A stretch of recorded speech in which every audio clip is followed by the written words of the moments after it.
प्रधान का इस्तीफा, मानसून का महातांडव, कहीं कहीं सूखा भी, युद्ध विराम खत्म, महायुद्ध फिर शुरू, स्पेन बना फीफा वर्ल्ड कप का विजेता। नमस्कार, मैं हूं रूपाली बर्वे और आप देख रहे हैं वेब दुनिया की खास पेशकश WD नाउ, जिसमें बात करेंगे सप्ताह भर की सुर्खियों के एक अलग अंदाज में। नीट पेपर लीक को लेकर जंतर मंतर पर प्रदर्शन कर रहे छात्रों को उस समय बड़ी जीत मिली जब शिक्षा मंत्री धर्मेंद्र प्रधान ने अपने पद से इस्तीफा दे दिया। हालांकि इससे पहले लगा था कि मानो सिस्टम ही Ctrl+C Ctrl+V मोड में चला गया। यही सवाल लेकर देश भर के छात्र सड़कों पर उतर आए थे। दिल्ली के जंतर मंतर से लेकर बिहार, मध्य प्रदेश, महाराष्ट्र, गुजरात और झारखंड तक प्रदर्शन चला। प्रधान के इस्तीफे के बाद कॉकरोच जनता पार्टी ने कहा कि यह लोकतंत्र की बड़ी जीत है, देश के युवाओं ने कर दिखाया।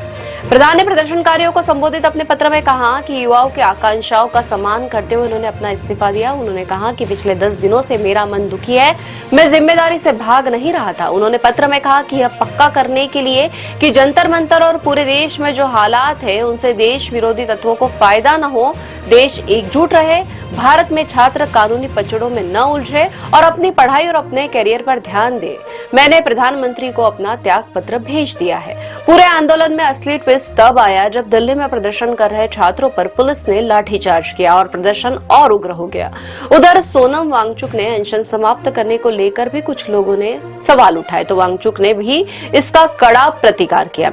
इस पूरे मामले में सोशल मीडिया की बहस सड़क से निकलकर सीधे कमेंट सेक्शन और लाइव डिबेट तक पहुंची। राहुल गांधी और विपक्षी दलों ने भी सरकार पर लगातार हमले किए। उनका कहना था कि यह सिर्फ एक परीक्षा का मामला नहीं बल्कि लाखों युवाओं के भविष्य का सवाल है। वहीं काफी समय तक चुप रहने के बाद केंद्र सरकार ने भी अपना डैमेज कंट्रोल मोड ऑन कर दिया। प्रधानमंत्री नरेंद्र मोदी ने छात्रों के नाम वीडियो संदेश जारी किया और भरोसा दिलाया कि किसी भी दोषी को छोड़ा नहीं जाएगा।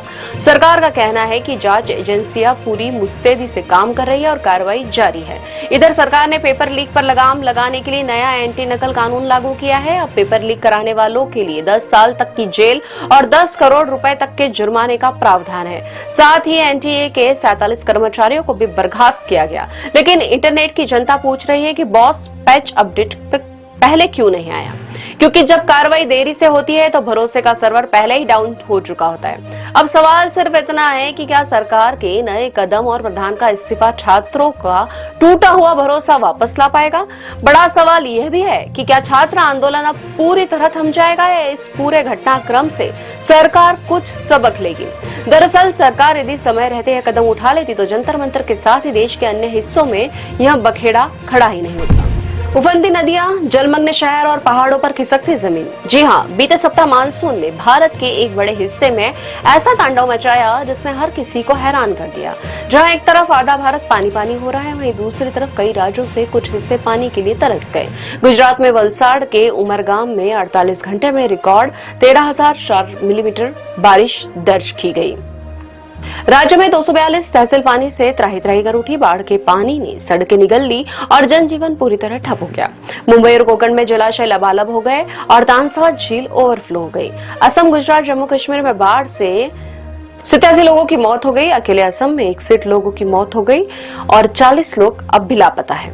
उत्तर भारत के हिमाचल, उत्तराखंड, यूपी और दिल्ली में भारी बारिश से नदियां उफान पर रही और पहाड़ों पर लैंडस्लाइड से रास्ते बंद हो गए। जहां पश्चिम और उत्तर में बादल फाड़कर बारिश हुई, वहीं दक्षिण भारत सूखे की मार झेलता दिखा।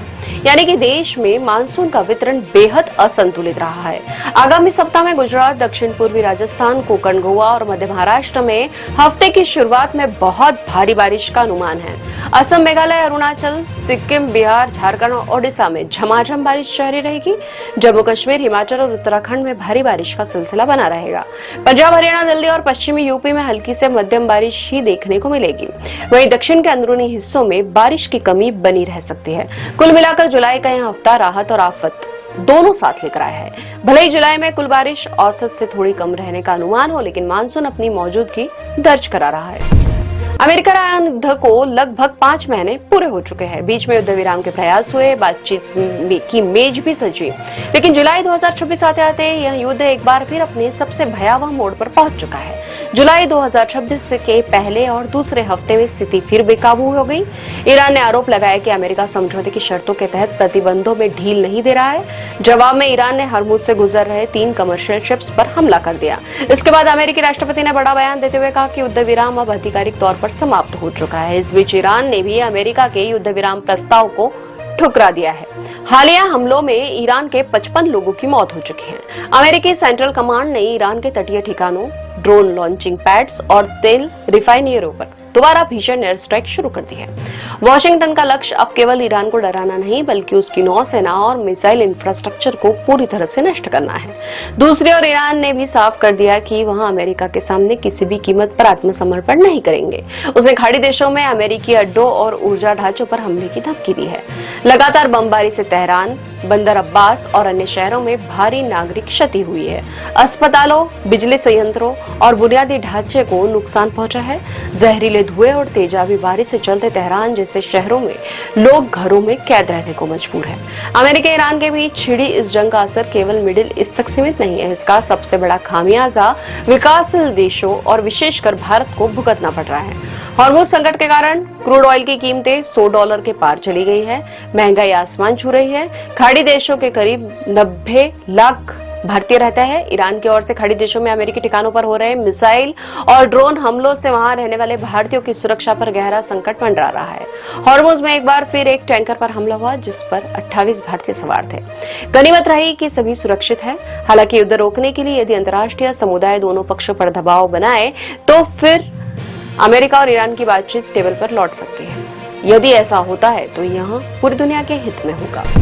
स्पेन ने अर्जेंटीना को 1-0 से हराकर दूसरी बार फीफा वर्ल्ड कप का खिताब जीत लिया। टीम ने न्यूयॉर्क के न्यू जर्सी स्टेडियम में खेले गए फाइनल में 2022 की चैंपियन अर्जेंटीना को 1-0 से हराया।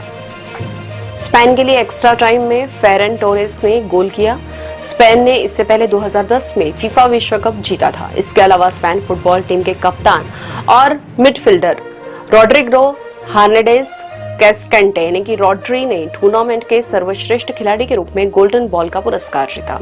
उनाई सिमोन ने गोलकीपर के रूप में सर्वश्रेष्ठ प्रदर्शन के लिए गोल्डन ग्लव जीता और पाउ कुर्बासी ने अपने साथी 19 वर्षीय टीम के साथी लामिन यामाल को हराकर सर्वश्रेष्ठ युवा खिलाड़ी का पुरस्कार अपने नाम किया।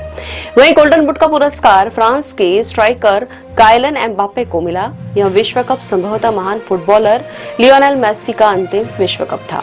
इसके अलावा क्रिस्टियानो रोनाल्डो और नेमार जूनियर ने खराब प्रदर्शन के बाद अंतर्राष्ट्रीय फुटबॉल को अलविदा कह दिया। अब खबरें संक्षिप्त में।